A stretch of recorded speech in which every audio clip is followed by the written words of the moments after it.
इस वीडियो में हम क्लास 10th मैथ्स के चैप्टर 1 की एक्सरसाइज 1.1 के क्वेश्चन नंबर 2 और 3 को सॉल्व करेंगे। तो आपका क्वेश्चन नंबर 2 है, दर्शाइए कि कोई भी धनात्मक विषम पूर्णांक 6q + 1 या 6q + 3 या 6q + 5 के रूप का होता है जहां q कोई पूर्णांक है। तो यहां पर हम यूक्लिड विभाजन प्रमेयिका का यूज करेंगे।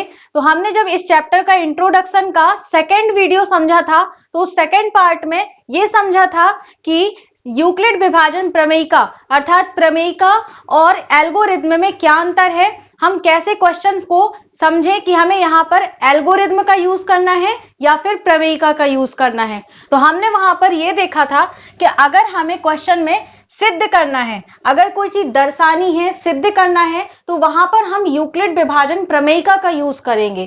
ठीक है, तो यहां पर हमें क्या करना है, दर्शाना है, इसलिए हम यहां पर यूक्लिड विभाजन प्रमेयिका का यूज करेंगे। इतना तो आपको समझ में आ गया होगा। तो अब देख लेते हैं कि यूक्लिड विभाजन प्रमेयिका क्या होती है। यहां पर लिखते हैं a = bq + r, ये होती है यूक्लिड विभाजन प्रमेयिका। ठीक है, तो अब आप यहां पर देखिए, यहां पर जो धनात्मक विषम पूर्णांक है वो किस किस रूप का है। तो देखिए यहां पर क्या है, 6q + 1। अगर आप इस यूक्लिड विभाजन प्रमेयिका से इसकी तुलना करें तो यहां पर देखिए, यहां पर मैं लिख दूं अगर bq + r, है ना, तो यहां पर देखिए क्या समझ में आएगा आपको, bq + r मतलब b की तुलना करें तो यहां पर q के साथ में b का गुणा हो रहा है।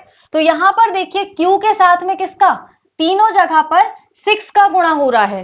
तो मतलब जो q का गुणज होता है, q के साथ में जिसका गुणा होता है वही b का मान होता है। तो यहां पर q के साथ में यहां पर 6 का गुणा है, इसलिए b का मान कितना हो जाएगा, 6 हो जाएगा। ठीक है, और साथ में जो a है वह क्या होगा, तो यहां पर हमें क्वेश्चन में कहा गया है कि कोई भी धनात्मक विषम पूर्णांक इस रूप का होता है। तो ये जो वैल्यू है ये इसके बराबर हो गई। तो धनात्मक पूर्णांक इस रूप का होता है, इसलिए जो विषम धनात्मक पूर्णांक है वो उसको हम मान लेंगे a के बराबर। ठीक है, और इसमें साथ में r बराबर भी होता है। यहां पर कंडीशन होती है कि r का मान या तो 0 होगा या 0 से बड़ा होगा और साथ में b से छोटा होगा। तो b से छोटा होगा, इसका मतलब यहां पर b का मान कितना हो जाएगा, 6। तो r का मान 0 से 6 के बीच में होगा, यानी 6 से छोटा होगा। तो कितने मान बनेंगे r के, 1 2 3 4 5 और 6 नहीं आएगा। क्यों, क्योंकि यहां पर बराबर नहीं लगा हुआ है। यहां पर बराबर लगा हुआ था इसलिए हमने 0 भी लिया। इसको और भी आप समझ लीजिए, जैसे मान लीजिए आपको इस तरह से दिया होता =2, तो इसका मतलब है कि 0 r के कितने मान होंगे, 0 1 2 नहीं होगा। क्यों, क्योंकि यहां पर 2 के पास में बराबर नहीं लगा है, तो इसलिए इसके ओनली 2 मान होंगे। अगर मान लीजिए यहां पर कितना लिखा होता, 4 लिखा होता, तो कितने मान होते, 0 1 2 3, इस तरह से इसके 4 मान निकल आते। ठीक है, तो यहां पर सवाल में हमें b का मान क्या दिया गया है, 6, तो यहां से b के 5 तक के मान हो जाएंगे। तो इतना आपको समझ में आ गया होगा। अब क्वेश्चन को सॉल्व करते हैं।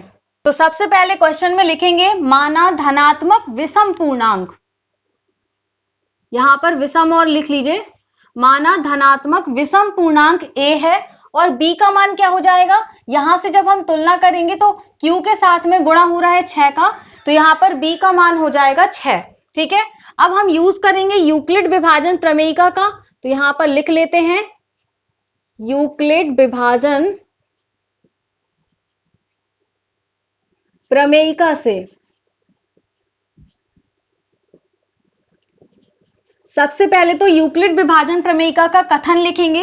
तो ये है a = bq + r, जहां पर r का मान या तो 0 के बराबर होता है या फिर 0 से बड़ा होता है और b से छोटा होता है। ठीक है, ये तो है यूक्लिड विभाजन प्रमेयिका का कथन। अब इस कथन के अकॉर्डिंग हम यहां पर मान रखेंगे।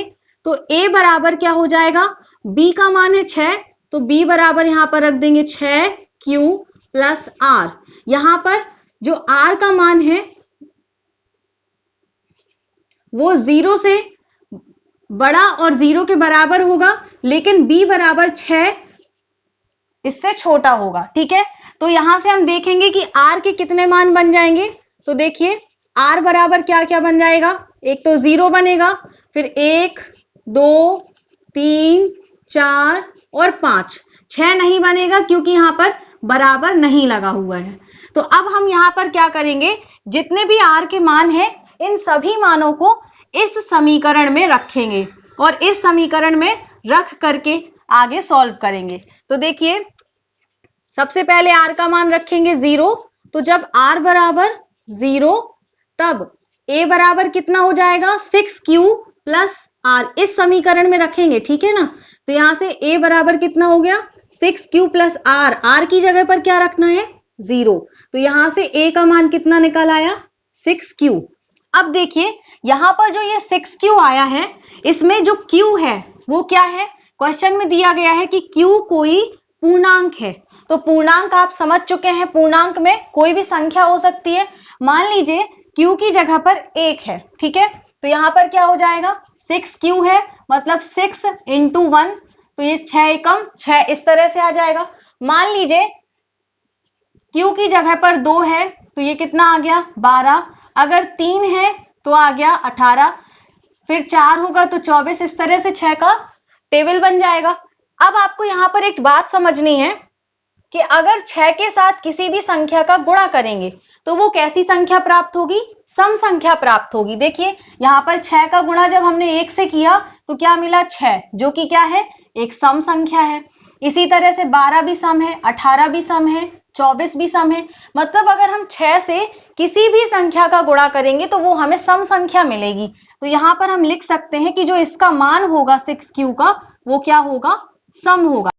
आपसे क्वेश्चन में कहा गया है कि धनात्मक विषम पूर्णांक जो भी होगा वो इस और इस रूप का होगा। तो यहां पर जो ये सम पूर्णांक है वो इस रूप का होगा। अब देख लेते हैं यहां पर दूसरा r बराबर 1 रख के, तो यहां पर लिखेंगे जब r बराबर 1 तब क्या होगा, तब फिर से रखेंगे तो a बराबर 6q प्लस r की जगह पर 1 रख देंगे। अब ये देखिए 6q प्लस 1, तो ये क्या होगा ये हमें देखना है। तो आपने अभी देखा कि जो 6q है वो तो सम है, और अगर उसमें 1 जोड़ दें, अभी यहां से समझिए कि 6 है, अब 6 में आप क्या करें 1 जोड़ दें तो क्या होगा 7 आएगा, ये तो विषम है। इसमें 1 जोड़ दें तो कितना आएगा 13, इसमें भी मान लीजिए 1 जोड़ दें तो यहां पर कितना आएगा 19।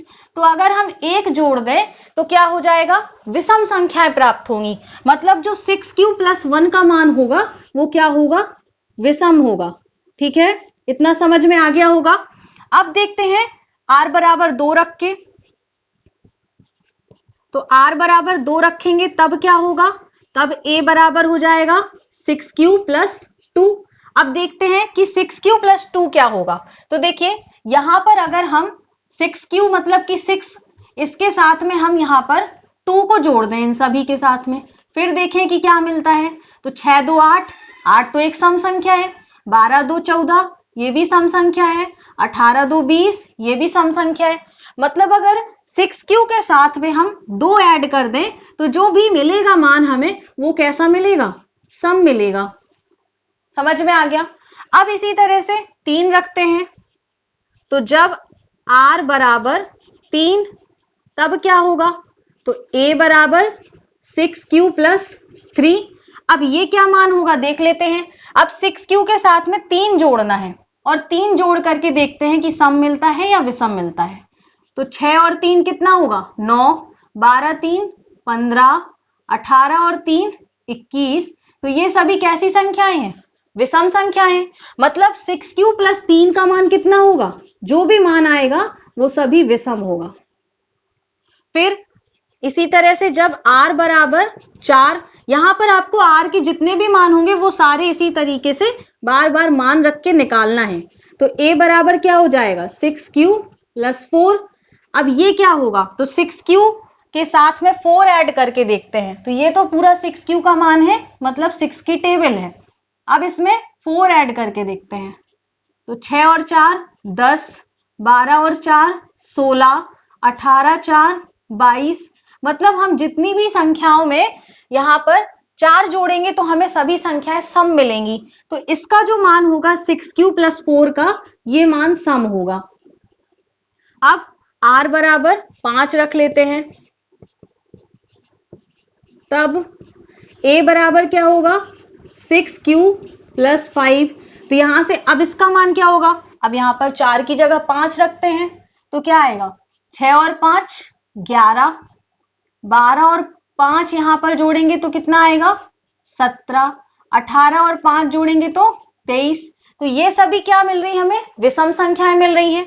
मतलब हम कह सकते हैं कि 6q + 5 का जो मान होगा वो विषम होगा।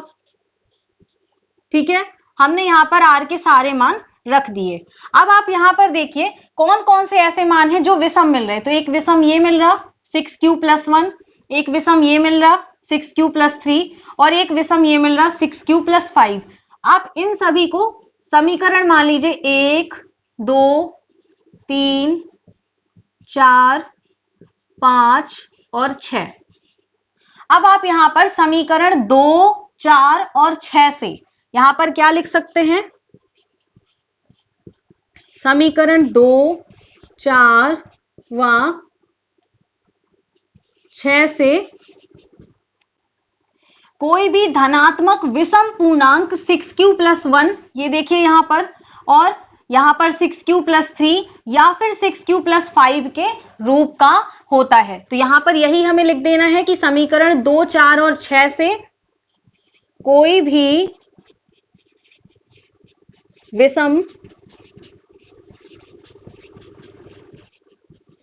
धनात्मक पूर्णांक 6q + 1 या 6q + 3 या 6q + 5 के रूप का होता है।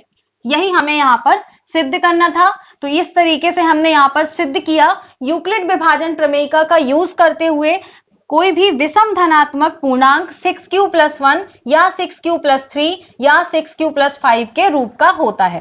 तो यहाँ पर आपको क्या करना है, जो भी क्वेश्चन में दिया रहेगा वहां से आपको कंपेयर करते हुए, तुलना करते हुए b का मान पता कर लेना है। ठीक है, और b का मान पता करने के बाद में यूक्लिड विभाजन प्रमेयिका से यहाँ पर आपको देखना है कि r के कितने मान होंगे। तो जब b का मान पता चल जाएगा तो फिर r का भी पता चल जाएगा, और r के फिर बार बार हमें यहाँ पर इस समीकरण में मान रखते जाना है, और मान रखते हुए यहाँ पर देखना है कि जो वैल्यू मिलेगी वो हमें सम मिलेगी कि विषम मिलेगी। तो वो इस तरीके से लिख दिया। फिर उसके बाद में यहाँ हमने देख लिया कि विषम धनात्मक पूर्णांक 6q + 1 के रूप का होगा, फिर ये 6q + 3 के रूप का होगा, या फिर 6q + 5 के रूप का होगा। तो हमने यहाँ पर इन सभी तीनों समीकरणों से लिख दिया ये वाला कथन। तो इस तरह से ये क्वेश्चन आपका कंप्लीट हुआ। अब हम करेंगे क्वेश्चन नंबर 3। क्वेश्चन नंबर 3 है, किसी परेड में 616 सदस्यों वाली एक सेना की टुकड़ी को 32 सदस्यों वाले एक आर्मी बैंड के पीछे मार्च करना है। दोनों समूहों को समान संख्या वाले स्तंभों में मार्च करना है। उन स्तंभों की अधिकतम संख्या क्या है जिसमें वे मार्च कर सकते हैं। तो यहां पर हमें क्या निकालना है, स्तंभों की अधिकतम संख्या ज्ञात करना है। तो आपने छोटी क्लासेस में भी समझा होगा कि जब भी हमें सवाल में अधिकतम दिया होता है तो हम वहां पर HCF निकालते हैं, और जब भी हमें न्यूनतम दिया होता है तो हम वहां पर LCM निकालते हैं। तो मतलब आप समझ गए होंगे कि यहाँ पर अधिकतम संख्या दी गई है, इसलिए हमें यहाँ पर HCF निकालना होगा, और वही HCF आपका स्तंभों की अधिकतम संख्या होगी। तो एक तरीके से यहाँ पर हमें HCF निकालना है, और HCF निकालने के लिए हम यूज करते हैं यूक्लिड विभाजन एल्गोरिथ्म का, है ना। तो यहाँ पर देखिए स्तंभों की अधिकतम संख्या क्या हो जाएगी, यहाँ हम लिख सकते हैं HCF बराबर 616 और 32। मतलब हमें यहाँ पर 616 और 32 का HCF निकालना है, वही स्तंभों की अधिकतम संख्या होगी। तो HCF किस तरीके से निकालते हैं, उसके लिए हम देखते हैं कि इनमें इन दोनों संख्याओं में बड़ी संख्या कौन सी है। तो यहाँ पर हम लिखेंगे कि 616 बड़ी है 32 से, इसलिए यूक्लिड विभाजन एल्गोरिथ्म से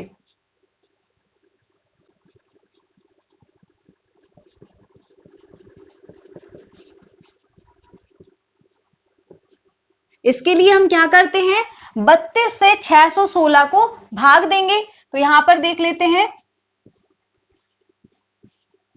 भाग हमेशा क्या करेंगे, हम छोटी संख्या से बड़ी संख्या को देते हैं। तो 32 छोटा है, इसलिए 32 से 616 को भाग देंगे।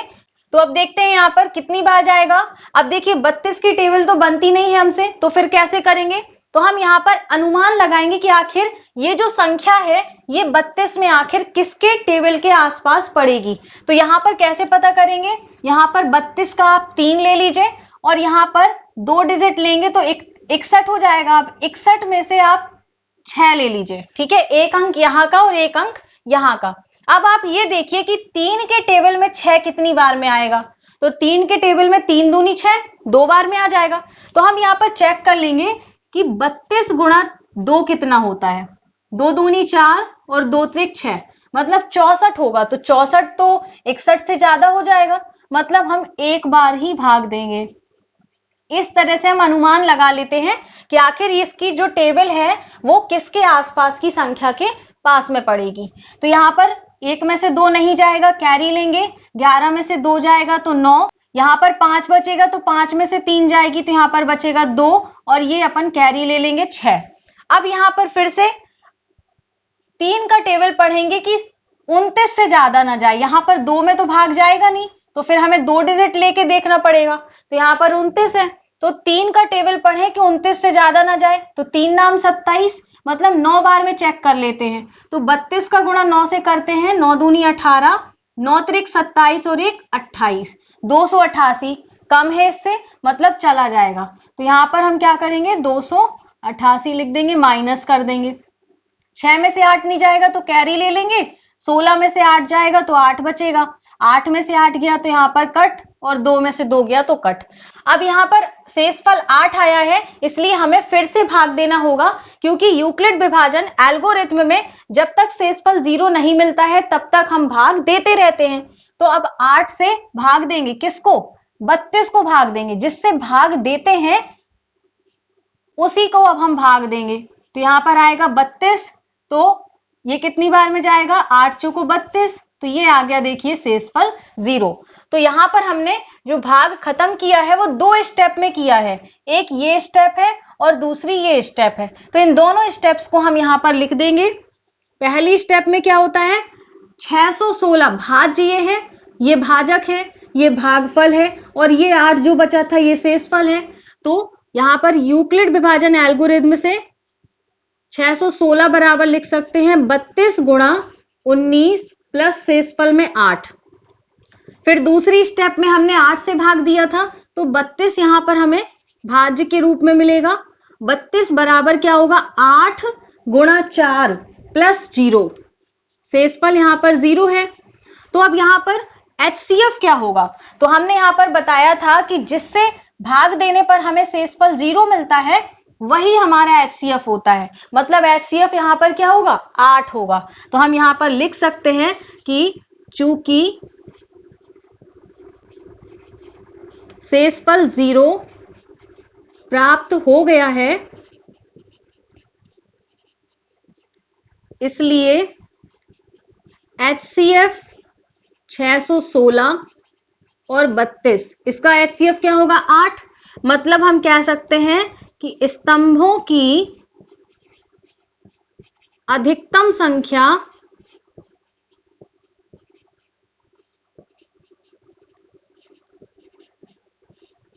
हो जाएगी 8। तो इस तरह से आपके ये दोनों ही क्वेश्चंस कंप्लीट हुए। आई होप कि आपको अच्छे से समझ में आ गए होंगे। अगर आपको कोई भी डाउट है तो आप मुझसे कमेंट सेक्शन में पूछ सकते हैं, और अगर क्वेश्चंस अच्छे से समझ में आ गए हैं तो वीडियो को लाइक कर दीजिए और अपने फ्रेंड्स को भी ज्यादा से ज्यादा शेयर करिए ताकि ये वीडियो उनकी भी हेल्प कर सके।